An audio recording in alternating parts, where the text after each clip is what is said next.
ಹೆಚ್ಚಾಗ್ತಲೇ ಇದೆ ಕುರ್ಚಿ ಗೊಂದಲ. ಸದ್ಯಕ್ಕೆ ಈ ಎಲ್ಲಾ ಗೊಂದಲಗಳಿಗೆ ತೆರೆ ಎಳೆಯುವಂತಹ ಸಾಧ್ಯತೆಗಳು ತೀರಾ ಕಡಿಮೆ ಅಂತ ಕಾಣಿಸ್ತಾ ಇದೆ.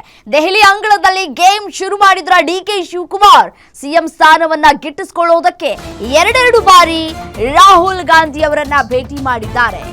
ದಿನ ಸಮಯವನ್ನ ಕನ್ಫರ್ಮ್ ಮಾಡಿ ಅಂತ ಹೇಳಿ ಡಿಕೆ ಶಿವಕುಮಾರ್ ಪಟ್ಟು ಹಿಡಿದಿದ್ದಾರೆ.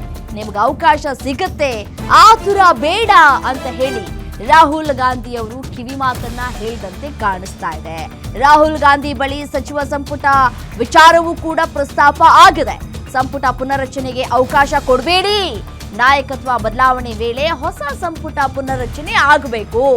ಸಿದ್ದರಾಮಯ್ಯ ಅವಧಿಯಲ್ಲಿ ಆದರೆ ಅವರಿಗೆ ಇನ್ನಷ್ಟು ಶಕ್ತಿ ಬಂದ್ಬಿಡುತ್ತೆ, ನಮಗೆ ಅವಕಾಶ ಮಾಡಿಕೊಡಿ ಅಂತ ಹೇಳಿ ಡಿಕೆ ಶಿವಕುಮಾರ್ ಪಟ್ಟನ್ನ ಹಿಡಿದಿದ್ದಾರೆ.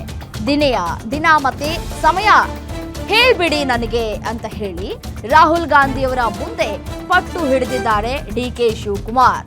ಶತಾಯಗತಾಯವಾಗಿ ಈ ಬಾರಿ ತಾವು ಸಿಎಂ ಪಟ್ಟವನ್ನ ಅಲಂಕಾರ ಮಾಡಲೇಬೇಕು ಅಂತ ಹೇಳಿ ಡಿಕೆ ಶಿವಕುಮಾರ್ ಪಟ್ಟು ಹಿಡಿದಿದ್ದಾರೆ. ಹೈಕಮಾಂಡ್ ನಾಯಕರನ್ನ ಕಳೆದ 2 ದಿನಗಳಿಂದಲೂ ಕೂಡ ಭೇಟಿಯಾಗಿ ನಾಯಕತ್ವ ಬದಲಾವಣೆ ವಿಚಾರಕ್ಕೆ ಸಂಬಂಧಪಟ್ಟಂತೆ ಚರ್ಚೆಗಳು ಮಾತುಕತೆಗಳನ್ನ ಮಾಡ್ತಾ ಇದ್ದಾರೆ.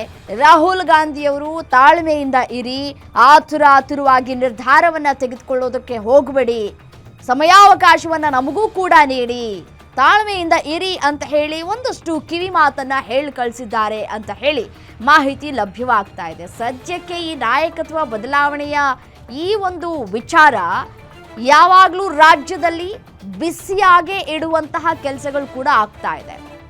ಒಂದು ಕಡೆ ಸಿದ್ದರಾಮಯ್ಯನವರಿಗೆ ಅವಕಾಶ ಮಾಡಿಕೊಡ್ಬೇಡಿ, ನೀವು ಸಂಪುಟ ಪುನರ್ರಚನೆಯನ್ನ ಮಾಡೋದಕ್ಕೆ, ಸಂಪುಟ ಪುನರ್ರಚನೆ ಮಾಡಿಕೊಟ್ಬಿಟ್ರೆ ಸಿದ್ದರಾಮಯ್ಯನವರು ಕೆಳಗಿಳಿಯೋದಿಲ್ಲ, ಪಟ್ಟು ಹಿಡಿತಾರೆ. ಅವರು ಕೂಡ ಮುಂದುವರಿಸ್ಕೊಂಡು ಹೋಗುವಂತಹ ಆಸೆ ಅವರಲ್ಲಿ ಇನ್ನೂ ಕೂಡ ಇದೆ.